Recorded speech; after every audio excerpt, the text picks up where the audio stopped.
Anyone who has erectile dysfunction and has failed medical management would be a good candidate for a penile implant so long as they have appropriate cardiac and pulmonary health. Most insurances do cover the penile prosthesis. Medicare covers this as well.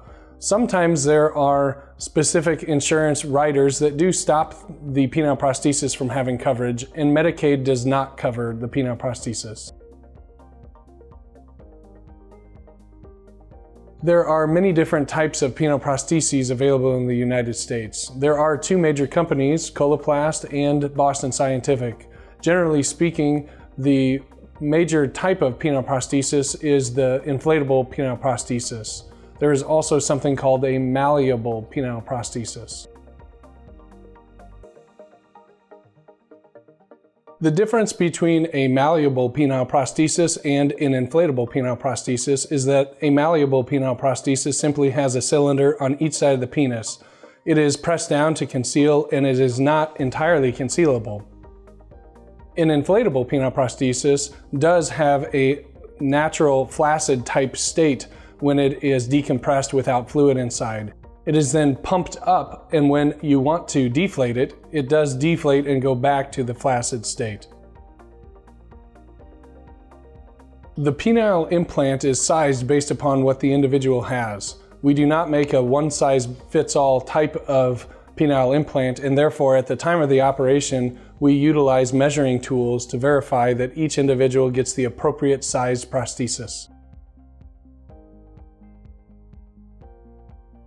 The inflatable penile prosthesis is operated by pumping a device which is situated between the testicles. This bulb then takes fluid from the reservoir and places it into the cylinders until the penis is erect.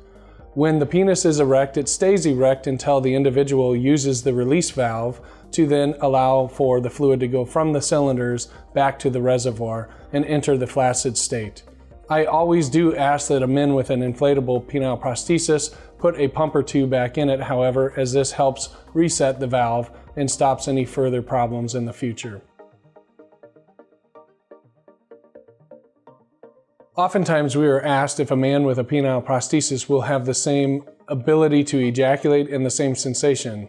What I suggest is if you are able to do so before, you should be able to do so after. So if a man has poor sensation before, we will not return it. And if a man is unable to ejaculate before, he will not be able to afterwards. However, there is no reason that a man could not if he was able to before. The penile prosthesis is totally concealable. The malleable penile prosthesis is not as concealable because it does stick out. However, the inflatable penile prosthesis in its flaccid state is entirely concealable, and nobody has to know that you have the penile prosthesis. The penile prosthesis made by Coloplast is out of a biosynthetic proprietary material.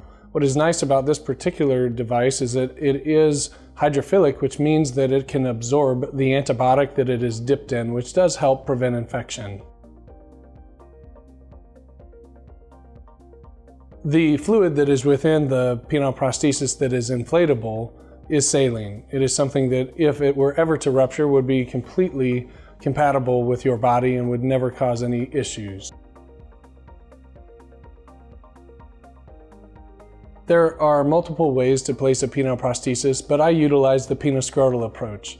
I make an incision just at the junction between the penis and scrotum, and through that incision I am able to make two small incisions into the bottom side of the penis to place the cylinders, and then I'm able to place what is called the pump just between the testicles in a small pocket, and then through that incision I'm also able to place the reservoir up into the groin. I can do it either as an ectopic placement or I can place it next to the bladder. Either way, it's all done through a small incision in the scrotum. When that's done and we close, I do leave a small drain as well as a catheter that stays overnight. I like to keep the patient overnight, icing, and then send home the next day without a catheter and without a drain. This allows for a more comfortable operation for the individual.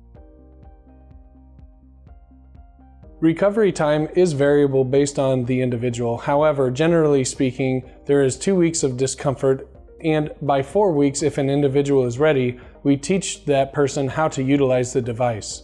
Most people by 4 weeks are prepared with any discomfort they may have to be able to utilize the device. Most of the discomfort that is felt is in the scrotum and within the first few weeks. We do ask that you ice significantly during your recovery, as this can also help with any swelling.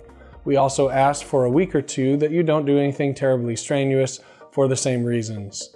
We do evaluate you at 2 to 3 weeks and then at 4 to 5 weeks, and that generally is when we release you. Generally speaking, I allow a man to utilize the penile prosthesis at about 4 to 5 weeks. The most important thing is understanding that he is able to deflate the device, and also that there is no evidence of problem with the placement of the device. We utilize that 4 to 5 week appointment to teach a person how to utilize it. The penile implant can last the entire lifespan of a person. It is also possible that it may have a malfunction. If this happens, it is replaceable, but most penile implants do last for the lifespan of the individual once implanted. The satisfaction rate for the penile prosthesis is the highest of all ED treatments. Typically, this is between 90 and 95%. Penile implant surgery is very similar to other surgeries in that it carries with it risks. There are general risks such as infection and bleeding, and there are specific risks to the penile implant that would be specific to the implantable device, such as erosion, chronic pain, failure mechanically of the device. There is also the risk, generally speaking, of any anesthesia-related complication when a person undergoes anesthesia. Most of these are very rare. The most concerning risk for me is related to infection, and that is approximately a 1% risk for most people, and diabetics are a little higher at 3%.